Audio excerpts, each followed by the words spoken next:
حضرت جی آپ ایک بہت اچھی اور امپورٹنٹ بات کر رہے تھے کہ جو غیر ملکی استعاری قوتیں ہیں وہ جس طرح ہمارے اوپر خاص طور پر پاکستانی قوم کے اوپر اٹیک کر رہی ہیں اور ہمارے جو رسم و رواج ہیں اور ان کو تاج کر رہی ہیں، تو ہمیں اس کے حوالے سے یہ بتائیے کہ حکمت عملی کیا بنانی چاہیے ایز اے قوم بینگ اے مسلم؟ بسم اللہ الرحمن الرحیم، بہت شکریہ۔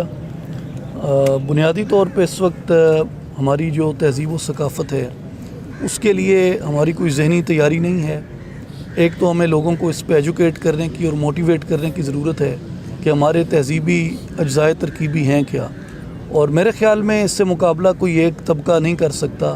یہ ایک کولیکٹیو رسپانسبلٹی ہے، علماء کو، اسکالرز کو، وکلاء کو، سیاستدانوں کو، میڈیا کو، اینکرز کو، خاص طور پہ جو ہمارے پروڈکشن ہاؤسز ہیں جن کا بہت بڑا اثر یوتھ کے اوپر ہوتا ہے، ان کو یہ کردار ادا کرنا چاہیے کہ وہ جو ہماری مورل ویلیوز ہیں ان پہ ایسی چیزیں وہ سامنے لے کے آئیں جس سے ہم کچھ بہتر سیکھ سکیں، اور جو یہ ہومو سیکچویلٹی اور اس طرح کی باقی چیزیں جو ہماری تہذیب کا، ہماری ثقافت کا حصہ نہیں ہے، کسی کی ہوں گی تو ہمیں ان کا ضرور احترام ہے، لیکن یہ ہماری ویلیوز نہیں ہیں اور نہ ہم ان کو بطور مورل ویلیو کے اڈاپٹ کر سکتے ہیں۔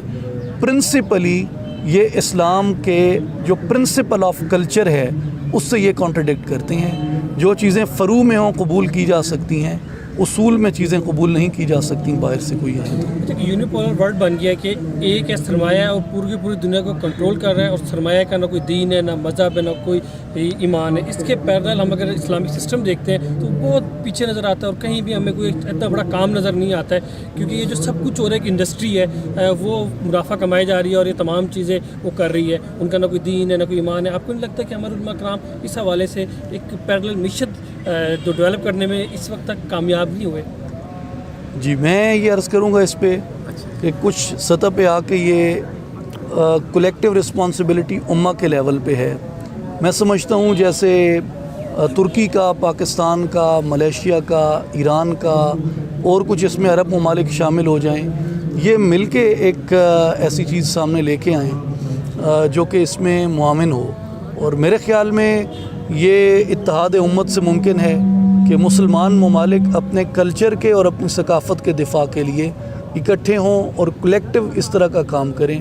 اس کے علاوہ ہمارے جو سیاسی مسائل ہیں، کشمیر ہے، ہندوستان میں مسلمانوں کے مسائل ہیں، اس کے علاوہ بھی جو دنیا بھر میں مسلمان اقلیتیں ہیں ان کے ساتھ جو سلوک کیے جا رہا ہے، اس سب پہ بھی اس وقت امت مسلمہ کی ذمہ داری بنتی ہے کہ امت یکجا ہو اور ان کے خلاف ایک جو اپنی حکمت عملی ہے وہ سامنے لے کے آئے، جس سے یہ جابرانہ اقدامات روکے جا سکے۔ ابھی آپ دیکھیں القدس پہ جو کچھ ہو رہا ہے، میرے خیال میں القدس پہ سمجھوتا کرنا اسلامی دنیا کی روح پہ سمجھوتا کرنے کے مترادف ہے۔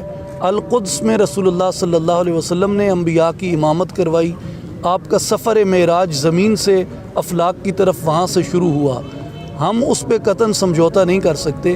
یہ میں اور باقی لوگ تو کہہ رہے ہیں، یہ بات اس وقت مسلم دنیا کے حکمرانوں کو کہنے کی ہے جو اس وقت اکا دکا کو چھوڑ کے خاموش ہیں۔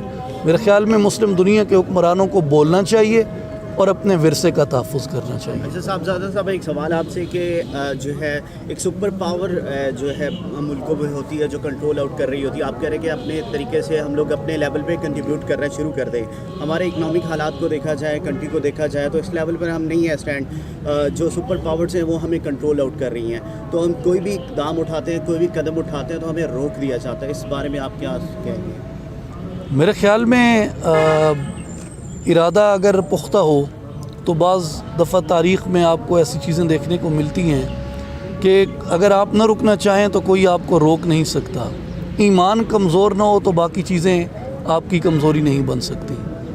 قادیانی فتنہ بہت سارا اس وقت بڑا ڈسکشن میں ہے، اس کے حوالے سے کیونکہ ان کی پہچان شناخت عام مسلمانوں کو نہیں ہوتی ہے، اور وہ اپنے آپ کو خود مسلمان ظاہر کر کے ہمارے اوپر اس طرح اٹیک کرتے، اس کے حوالے سے بھی ہمیں مزید کام کرنے کی ضرورت نہیں ہے؟ جی، میرے خیال میں اس پہ بات چل رہی ہے۔